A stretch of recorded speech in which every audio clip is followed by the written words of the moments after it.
Sunday suspense ক্লাসিক্সে আজ শীর্ষেন্দু মুখোপাধ্যায়ের লেখা গন্ধটা খুব সন্দেহজনক। এই গল্পটি সানডে সাসপেন্সে প্রথম প্রচারিত হয়েছিল জানুয়ারি 2013 সালে।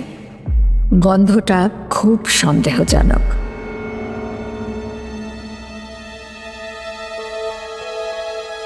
সেবার আমার দিদিমা পড়লেন ভারী বিপদে।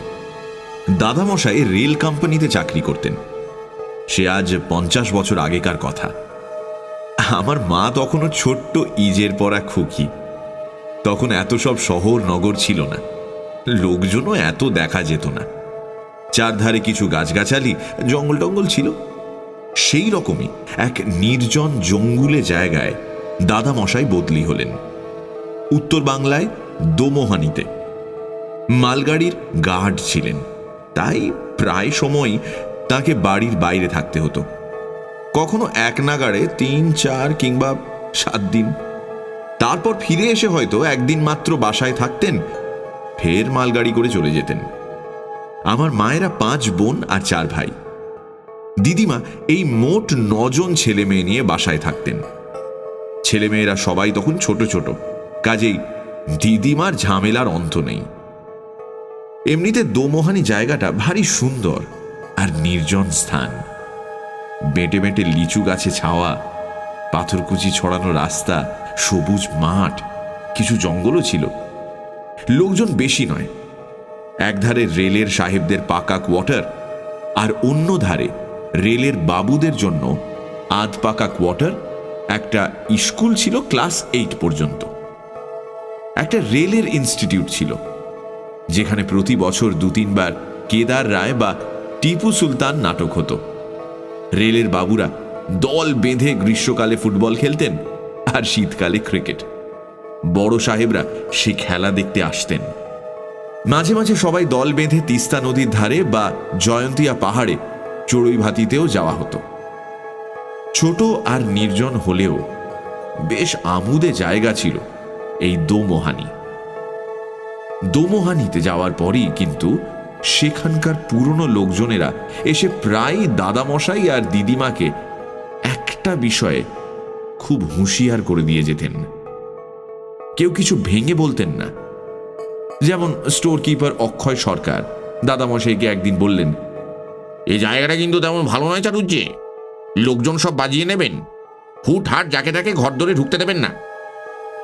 কিংবা আরেকদিন পাশের বাড়ির পালিত গিন্নি এসে দিদিমাকে হেসে হেসে বলে গেলেন, নতুন এসেছেন, বুঝবেন সব আস্তে আস্তে, চোখ নাক কান সব খোলা রাখবেন, কিন্তু ছেলেপুলেদের সামলে রাখবেন।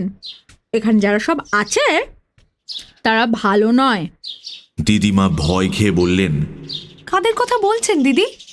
পালিত গিন্নি শুধু বললেন, সে আছে, বুঝবেন খন। তারপর থেকে দিদিমা একটু ভয়ে ভয়ে থাকতে লাগলেন।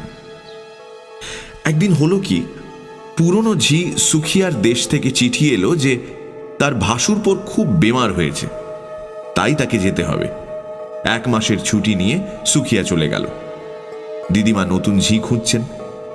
তা হঠাৎ করে পরদিন সকালেই একটা আধবয়সী বউ এসে বলল, ওমা, ঝি রাখবেন নাকি? আমার নাম কমলা। দিদিমা দোনামোনা করে তাকে রাখলেন। সে দিব্যি কাজকর্ম করে, খায় দায়, বাচ্চাদের গল্প বলে ভোলায়। দিন 2 পর পালিত গিন্নি একদিন সকালে এসে বললেন, নতুন ঝি রাখলেন নাকি দিদি?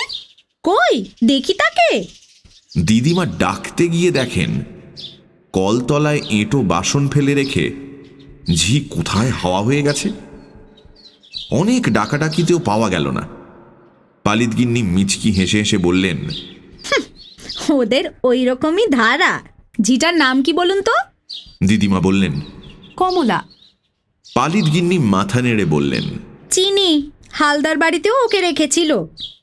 দিদিমা অতিষ্ঠ হয়ে বললেন, আচ্ছা কি ব্যাপার বলুন তো? পালিত গিন্নি শুধু শ্বাস ফেলে বললেন, সব কি খুলে বলা যায়? এখানে এই হচ্ছে ধারা। কোনটা মানুষ আর কোনটা মানুষ নয় তা চেনা ভারী মুশকিল। এবার দেখে শুনে একটা মানুষ ঝি রাখুন। এই বলে চলে গেলেন পালিত গিন্নি। আর দিদিমা আকাশ পাতাল ভাবতে লাগলেন। কমলা অবশ্য একটু বাদেই ফিরে এলো, দিদিমা তাকে ধমক দিয়ে বললেন, কমলা, কমলা, কোথায় গিয়েছিলে? সে মাথা নিচু করে বলল, ও মা, লোকজন এলে আমাকে সামনে ডাকলে না আমি বড় লজ্জা পাই। কমলা থেকে গেল, কিন্তু দিদিমার মনের খটকা ভাবটা গেল না। ওদিকে দাদামশাইয়েরও এক বিচিত্র অভিজ্ঞতা হলো। একদিন লাইনে গেছেন, নিশুতি রাতে মালগাড়ি যাচ্ছে ডুয়ার্সের গভীর জঙ্গলের ভেতর দিয়ে। দাদামশাই ব্রেক ভ্যানে বসে ঝিমোচ্ছেন। হঠাৎ গাড়িটা দাঁড়িয়ে গেল। তা মালগাড়ি যেখানে সেখানে দাঁড়ায়, স্টেশনের পয়েন্টসম্যান আর অ্যাসিস্ট্যান্ট স্টেশন মাস্টাররা অনেক সময় রাত বিরেতে ঘুমিয়ে পড়ে, সিগন্যাল দিতে ভুলে যায়। সে আমলে এরকম হামেশা হতো। সেই রকমই কিছু হয়েছে ভেবে দাদামশাই বাক্স থেকে পঞ্জিকা বের করে পড়তে লাগলেন। পঞ্জিকা পড়তে তিনি বড় ভালোবাসতেন। গাড়ি দাঁড়িয়ে আছে তো আছেই। হঠাৎ দাদামশাই শুনতে পেলেন ব্রেক ভ্যানের পেছনে লোহার সিঁড়ি বেয়ে কে যেন গাড়ির ছাদে উঠছে। দাদামশাই মুখ বার করে কাউকে দেখতে পেলেন না। ফের শুনলেন একটু দূরে কে যেন ওয়াগনের পাল্লা খোলার চেষ্টা করছে। খুব চিন্তায় পড়লেন দাদামশাই। ডাকাতরা অনেক সময় সাট করে সিগন্যাল বিগড়ে দিয়ে গাড়ি থামায়, মালপত্র চুরি করে। তাই তিনি সরেজমিনে দেখার জন্য গাড়ি থেকে হাতবাতিটা নিয়ে নেমে পড়লেন। লম্বা ট্রেন, তার একদম ডগায় ইঞ্জিন। হাঁটতে হাঁটতে এসে দেখেন লাল সিগন্যাল ইতিমধ্যে সবুজ হয়ে গেছে, কিন্তু ড্রাইভার আর ফায়ারম্যান কয়লার ঢিপির ওপর গামছা পেতে শুয়ে অঘরে ঘুমোচ্ছে। ওদের দোষ নেই, অনেকক্ষণ নাগাড়ে ডিউটি দিচ্ছে, একটু ফাঁক পেয়েছে কি ঘুমিয়ে পড়েছে। বহু ঠেলাঠেলি করে তাদের তুললেন দাদামশাই। তারপর ফের লম্বা গাড়ি পার হয়ে ব্রেক ভ্যানের দিকে ফিরে আসতে লাগলেন। মাঝামাঝি এসেছেন, হঠাৎ শোনেন ইঞ্জিন হুইসেল দিল। গাড়িও ক্যাঁচকচ করে চলতে শুরু করলো। তিনি তো অবাক। ব্রেক ভ্যানে ফিরে গিয়ে তিনি সবুজ বাতি দেখালে তবে ট্রেন ছাড়ার কথা। তাই দাদামশাই হাঁ করে চেয়ে রইলেন। অবাক হয়ে দেখেন ব্রেক ভ্যান থেকে অবিকল গার্ডের পোশাক পরা একটা লোক হাতবাতি তুলে সবুজ আলো দেখাচ্ছে ড্রাইভারকে। ব্রেক ভ্যানটা যখন দাদামশাইকে পার হয়ে যাচ্ছে, তখন লোকটা তার দিকে চেয়ে ফিক করে হেসে গেল। বহু কষ্টে দাদামশাই সেবার ফিরে এসেছিলেন।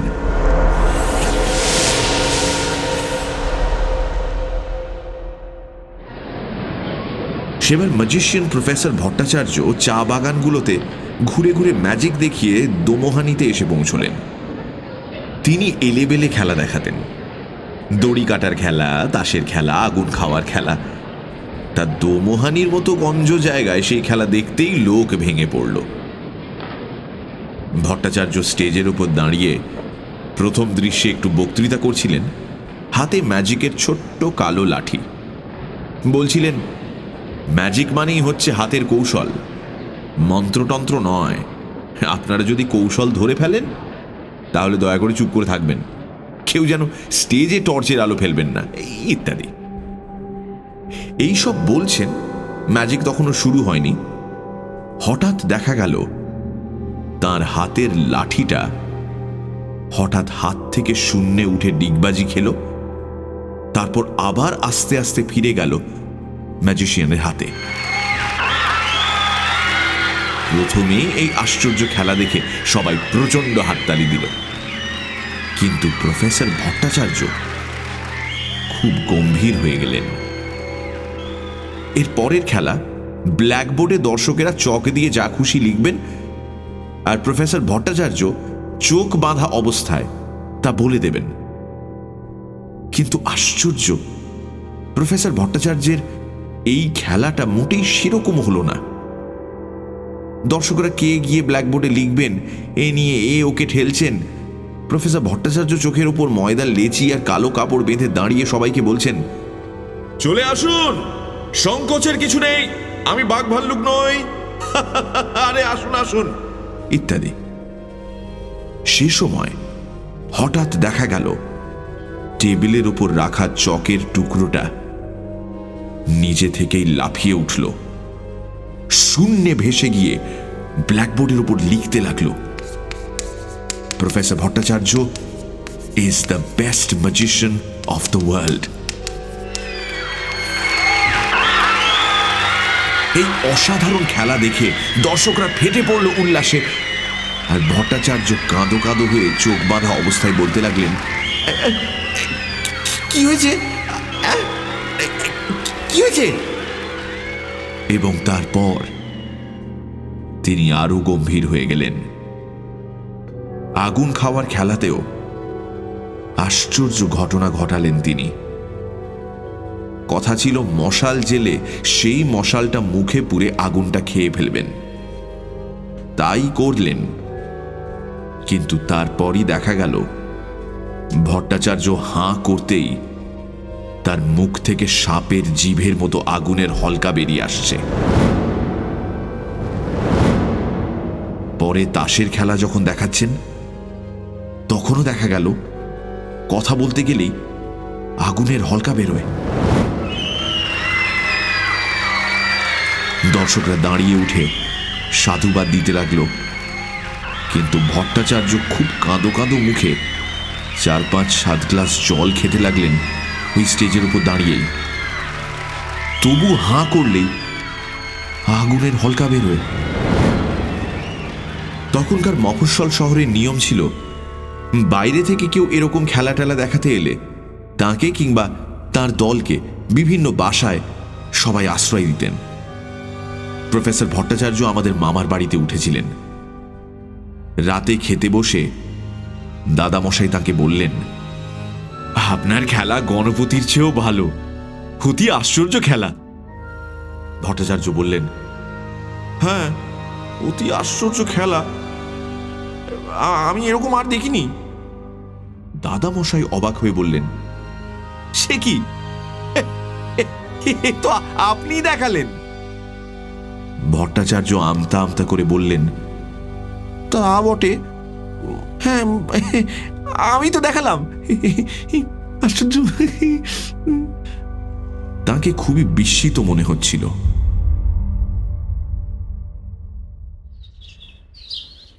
দাদামশাইয়ের বাবা সেবার বেড়াতে এলেন দোমোহানিতে। বাসায় পা দিয়েই বললেন, তোদের ঘর ধরে একটা আষ্টে গন্ধ কেন রে? সবাই বললে, আষ্টে গন্ধ? আষ্টে গন্ধ? কই আমরা তো পাচ্ছি না। হ্যাঁ, আমরা তো পাচ্ছি না। দাদামশাইয়ের বাবা ধার্মিক মানুষ, খুব পণ্ডিত লোক, মাথা নেড়ে বললেন, আলবাত আষ্টে গন্ধ। সে শুধু তোদের বাসাতেই নয়, স্টেশনে নেমেও গন্ধটা পেয়েছিলাম। পুরো এলাকাতেই যেন আষ্টে আষ্টে গন্ধ একটা। কমলা দাদামশাইয়ের বাবাকে দেখেই গা ঢাকা দিয়েছিল। অনেক ডাকাডাকিতেও সামনে এলো না। দিদিমার তখন ভারী মুশকিল, একা হাতে সব সামলাতে হচ্ছে। দাদামশাইয়ের বাবা সব দেখে শুনে খুব গম্ভীর হয়ে বললেন, এসব ভালো কথা নয়, গন্ধটা খুব সন্দেহজনক। সেদিনই বিকেলে স্টেশন মাস্টার হরেন সমাদ্দারের মা এসে দিদিমাকে আড়ালে ডেকে বললেন, কমলা আমাদের বাড়িতে গিয়ে বসে আছে, তা বলি বাছা, তোমার শ্বশুর ধার্মিক লোক, সে ভালো, কিন্তু উনি যদি জপ তপ বেশি করেন, ঠাকুর দেবতার নাম ধরে ডাকাডাকি করেন, তাহলে কমলা এ বাড়িতে থাকে কি করে? দিদিমা অবাক হয়ে বললেন, এসব কি কথা বলছেন মাসিমা? আমার শ্বশুর জপ তপ করলে কমলার অসুবিধে কি? সমাদ্দারের মা তখন দিদিমার থুতনি নেড়ে দিয়ে বললেন, ও হরি, তুমি বুঝি জানো না? তাই বলি বাছা, দোমোহানির সবাই জানে যে এ হচ্ছে ওই দলেরই রাজত্ব। ঘরে ঘরে ওরাই তো সব ঝি চাকর খাচ্ছে। বাইরে থেকে চেহারা দেখে কিচ্ছুটি বুঝবে না, ওরা হচ্ছে সেই তারা। কারা? দিদিমা তবু অবাক। বুঝবে বাপু, বুঝবে, রোশো।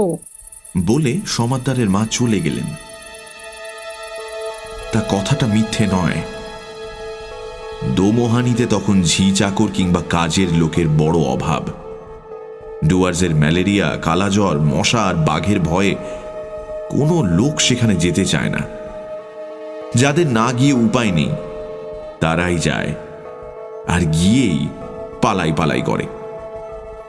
তবু ঠিক দেখা যেত কারো বাসায় ঝি চাকর বা কাজের লোকের অভাব হলেই ঠিক লোক জুটে যেত। স্টেশন মাস্টার সমাদ্দারের ঘরে একবার দাদামশাই বসে গল্প করছিলেন। সমাদ্দার একটা চিঠি লিখছিলেন, সেটা শেষ করেই ডাকলেন, ওরে কে আছিস? বলা মাত্র একটা ছোকরা মতো লোক এসে হাজির। সমাদ্দার তার হাতে চিঠিটা দিয়ে বললেন, যা এটা ডাকে দিয়ে আয়। দাদামশাই তখন জিজ্ঞেস করলেন, লোকটাকে নতুন রেখেছেন নাকি? সমাদ্দার মাথা নেড়ে বললেন, না না, ভাই ফরমাস খেটে দিয়ে যায় আর কি। খুব ভালো, ওরা ডাকলেই আসে। লোক টোক নয়, ওরাই। তাই তো। মামাদের বাড়িতে প্রাইভেট পড়াতেন ধর্মদাস নামে একজন বেটে আর ফর্সা ভদ্রলোক। তিনি থিয়েটারে মেয়ে সেজে এমন মিহি গলায় মেয়েলি পাঠ করতেন যে বোঝাই যেত না তিনি মেয়ে না ছেলে। সেবার সিরাজউদ্দৌলা নাটকে তিনি লুৎফা, গিরিশ ঘোষের নাটক। কিন্তু নাটকের দিনই তার ম্যালেরিয়া চাগিয়ে উঠল। লেপ চাপা হয়ে কোঁ কোঁ করছেন। নাটক প্রায় শিখে ওঠে, কিন্তু ঠিক দেখা গেল নাটকের সময় লুৎফার অভাব হয়নি। একেবারে ধর্মদাস মাস্টার মশাই যেন গোঁফ কামিয়ে আগাগোড়া নিখুঁত অভিনয় করে গেলেন। কেউ কিচ্ছু টের পেল না। কিন্তু ভিতরকার কয়েকজন ঠিকই জানত যে সেদিন ধর্মদাস মাস্টার মশাই মোটেই স্টেজে নামেননি।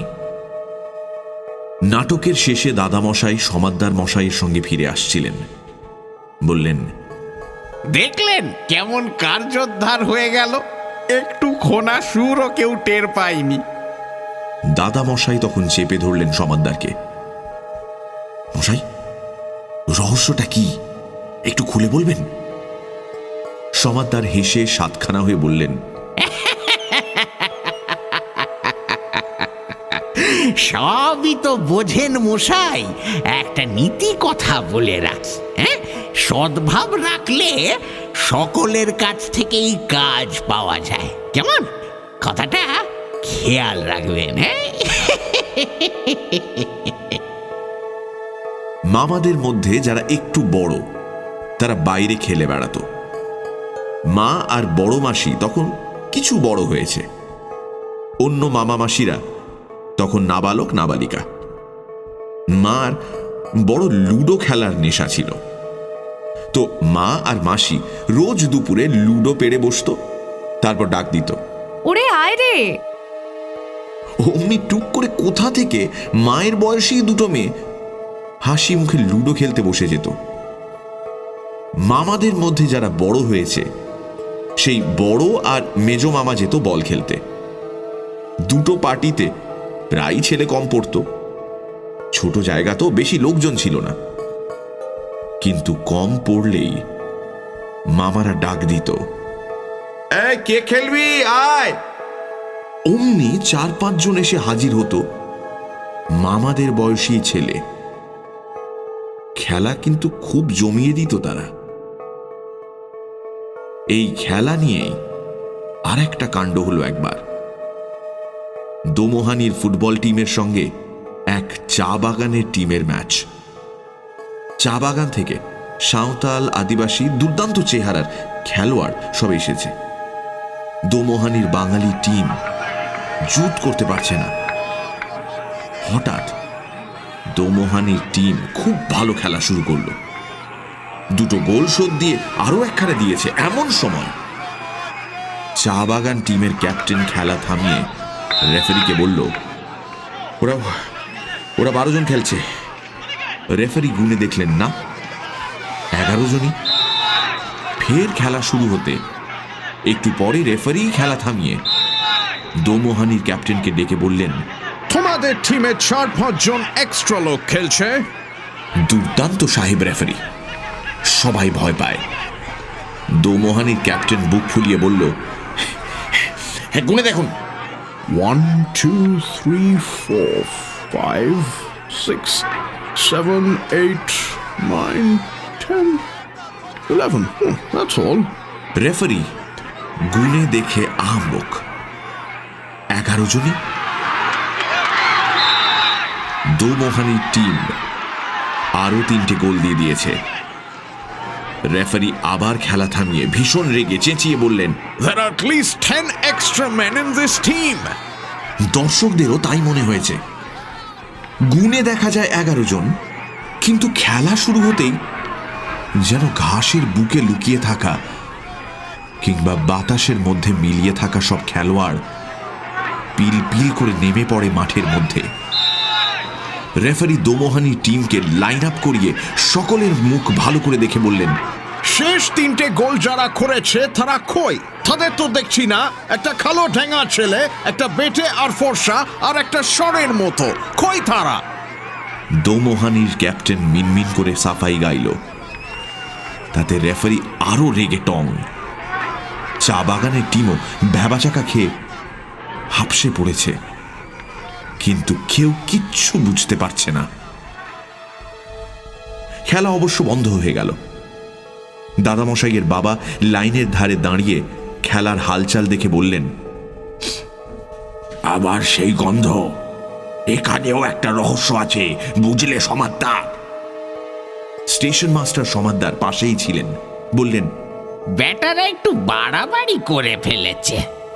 কে? কাদের কথা বলছো? সমাদদার এড়িয়ে গেলেন। দাদামশাইয়ের বাবা দীর্ঘশ্বাস ছেড়ে বললেন, গন্ধটা খুব সন্দেহজনক। দাদামশাইয়ের বাবা সবই লক্ষ্য করতেন আর বলতেন, এসব ভালো কথা নয়। এই গন্ধটা কিন্তু খুব সন্দেহজনক। ও বৌমা, এসব কি দেখছি তোমাদের এখানে? হুট বলতেই সব মানুষজন এসে পড়ে কোত্থেকে, আবার হুশ করে মিলিয়ে যায়।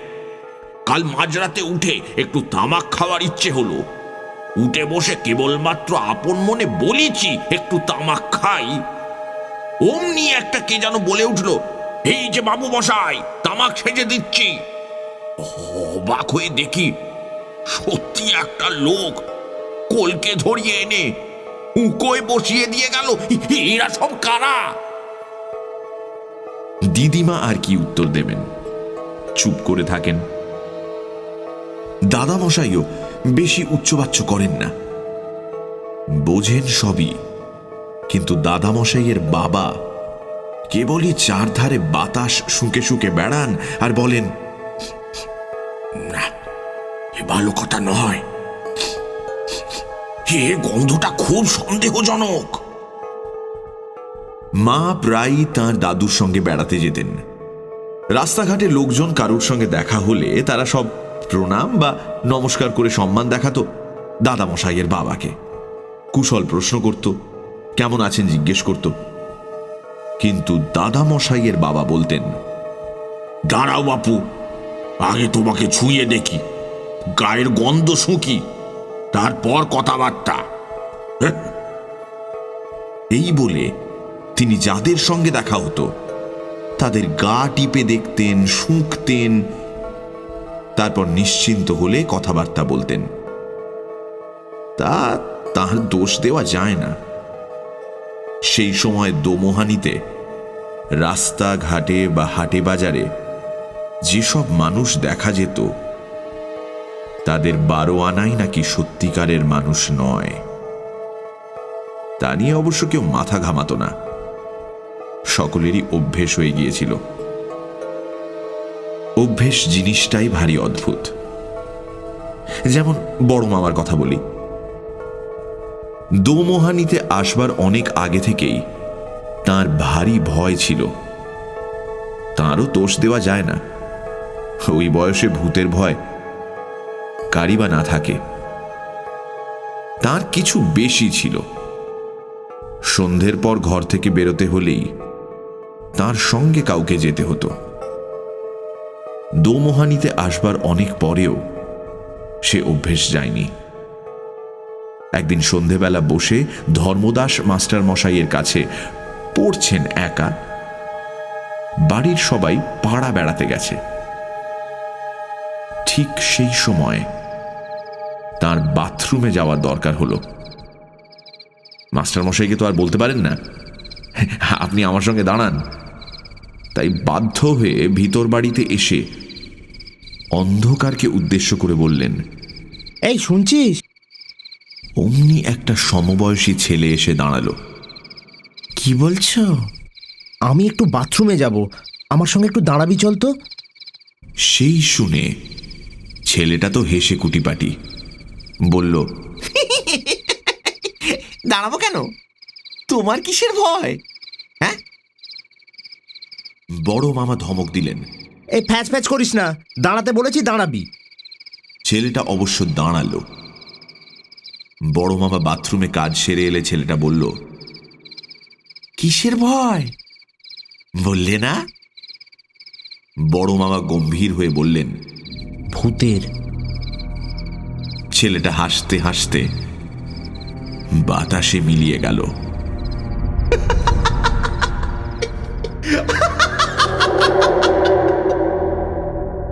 বড় মামা রেগে গিয়ে বিড়বিড় করে বললেন, খুব ফাজিল হয়েছো তোমরা। তা এই রকম সব হতো দোমোহানিতে। কেউ গা করত না। কেবল দাদামশাইয়ের বাবা বাতাস শুঁকতেন, লোকের গা শুঁকতেন। একদিন বাজার থেকে ফেরার পথে তার হাতে মাছের ছোট্ট খালুই, তাতে শিঙ্গি মাছ নিয়ে আসছিলেন। তো একটা মাঝপথে খালুই বেয়ে উঠে রাস্তায় পড়ে পালাচ্ছে। দাদামশাইয়ের বাবা সেই মাছ ধরতে হিমশিম খাচ্ছেন, ধরলেই কাঁটা দেয় যদি। এমন সময় একটা লোক খুব সহৃদয়ভাবে এসে মাছটাকে ধরে খালুতেই ভরে দিয়ে চলে যাচ্ছিল। দাদামশাইয়ের বাবা তাকে থামিয়ে গা শুঁকেই বললেন, দাঁড়াও দাঁড়াও, কাছে এসো, কাছে এসো। এ তো ভালো কথা নয়, গন্ধটা খুব সন্দেহ। তুমি কে? তোমরা তোমরা কারা? হ্যাঁ? এই বলে দাদামশাইয়ের বাবা তার পথ আটকে দাঁড়ালেন। লোকটা কিন্তু ঘাবড়ালো না। একটু ঝুঁকে দাদামশাইয়ের বাবার গা শুঁকে সেও বলল, এ তো ভালো নয়।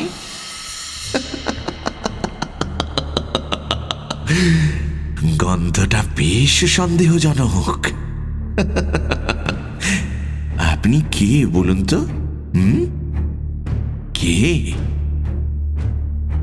এই বলে লোকটা হাসতে হাসতে বাতাসে অদৃশ্য হয়ে গেল।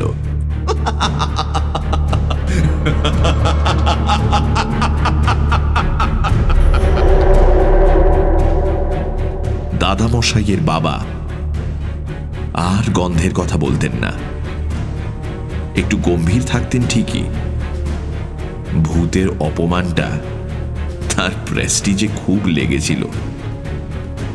একটা ভূত তার গা শুঁকে ওই কথা বলে গেছে, ভাবা যায়?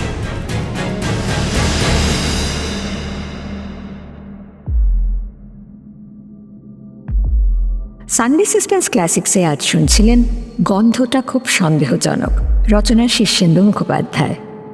শীর্ষেন্দু মুখোপাধ্যায় জন্মগ্রহণ করেন 1935 সালের 2রা নভেম্বর। তিনি এ যুগের একজন অন্যতম সাহিত্যিক। বড়দের এবং ছোটদের মনোজগতে তার অবাধ বিচরণ। বড়দের জন্য তার লেখা দূরবীন, ঘুনপোকা, যাও পাখি উল্লেখযোগ্য। ছোটদের জন্য লেখা মনোজদের অদ্ভুত বাড়ি অত্যন্ত জনপ্রিয়। তার বহু উপন্যাস থেকে ছবি তৈরি হয়েছে, যেগুলির মধ্যে পাতাল ঘর, হীরের আংটি, গোসাই বাগানের ভূত এবং কাগজের বউ আমরা অনেকেই দেখেছি। আজকের গল্পটি আমরা নিয়েছি শীর্ষেন্দু মুখোপাধ্যায়ের ভৌতিক গল্প সমগ্র এই বইটি থেকে।